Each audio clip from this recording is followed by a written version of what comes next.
പേരുമാറ്റൽ എന്നത് നമ്മൾ ഇന്ത്യക്കാർക്ക് ഒരു പുതുമയൊന്നുമല്ല.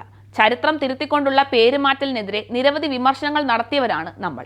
സ്ഥലപ്പേരുകളും സ്ഥാപനങ്ങളുടെ പേരുകളും ഉൾപ്പെടെ ഭരണഘടനയിൽ വരെ തിരുത്തലുകൾ കൊണ്ടുവന്നു.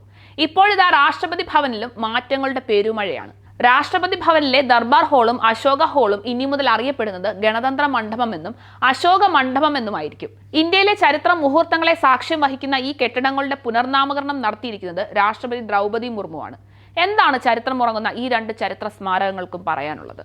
ഇന്ത്യയുടെ രാഷ്ട്രീയ ചരിത്രത്തിലെ നിർണായക മുഹൂർത്തങ്ങൾക്ക് സാക്ഷ്യം വഹിച്ച രണ്ടിടങ്ങൾ: രാഷ്ട്രപതി ഭവനിലെ ദർബാർ ഹാളും അശോക ഹാളും. ഇവയെ യഥാക്രമം ഗണതന്ത്ര മണ്ഡപമെന്നും അശോക മണ്ഡപമെന്നും പുനർനാമകരണം ചെയ്തിരിക്കുകയാണ് രാഷ്ട്രപതി ദ്രൗപദി മുർമു. പുനർനാമകരണത്തിന്റെ കാരണം ഇത് തന്നെ. ദർബാർ ഹാളിന്റെ പേരിൽ നിന്നും രാജഭരണത്തിന്റെയും കോളനി വാഴ്ചയുടെയും നിഴൽ പേറുന്ന ദർബാർ എന്ന വാക്ക് നീക്കം ചെയ്യപ്പെടുകയും ഗണതന്ത്ര അഥവാ റിപ്പബ്ലിക് എന്ന പദം കൂട്ടിച്ചേർക്കപ്പെടുകയും ചെയ്തിരിക്കുന്നു. മുൻകാലത്ത് പാർട്ടികൾ നടത്താൻ ഉപയോഗിച്ചിരുന്ന അശോക് ഹാൾ അശോക് മണ്ഡപമായി മാറി.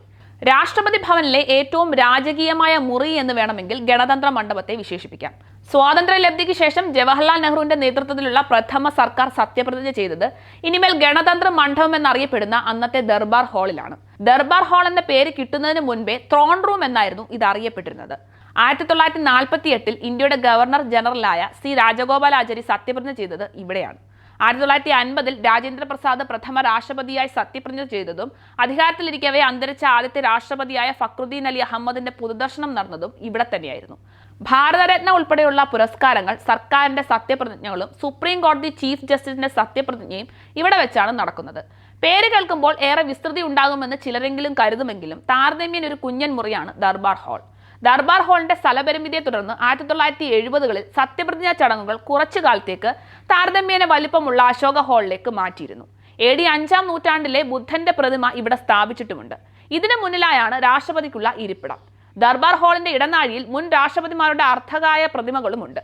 കൂടാതെ രാഷ്ട്രപിതാവ് മഹാത്മാഗാന്ധി, സി രാജഗോപാലാചാരി, ജവഹർലാൽ നെഹ്റു, ഡോക്ടർ രാജേന്ദ്ര പ്രസാദ് തുടങ്ങിയവരുടെ ചിത്രങ്ങളും ഇതിലുണ്ട്. രാഷ്ട്രപതി ഭവനിൽ ഏറെ അലങ്കാരപ്പണികൾ ചെയ്തിട്ടുള്ള മുറിയാണ് അശോക് ഹാൾ. വിദേശ രാജ്യങ്ങളിലെ പ്രതിനിധികൾ തങ്ങളുടെ സംസ്ഥാന സംബന്ധിയായ രേഖകൾ രാഷ്ട്രപതിക്ക് കൈമാറുന്നത് ഇവിടെ വെച്ചാണ്. ഇന്ത്യയുടെ ദേശചിഹ്നം സാരാനാഥിൽ അശോകൻ സ്ഥാപിച്ച സ്തംഭത്തിൽ നിന്നുള്ളതാണ്. ഇന്ത്യയുടെ മതപരമായ ആചാരങ്ങളിലും ഒപ്പം കലയിലും സംസ്കാരത്തിലും ഏറെ പ്രാധാന്യമുള്ള അശോക മരത്തെയും ഈ വാക്ക് സൂചിപ്പിക്കുന്നുണ്ട്.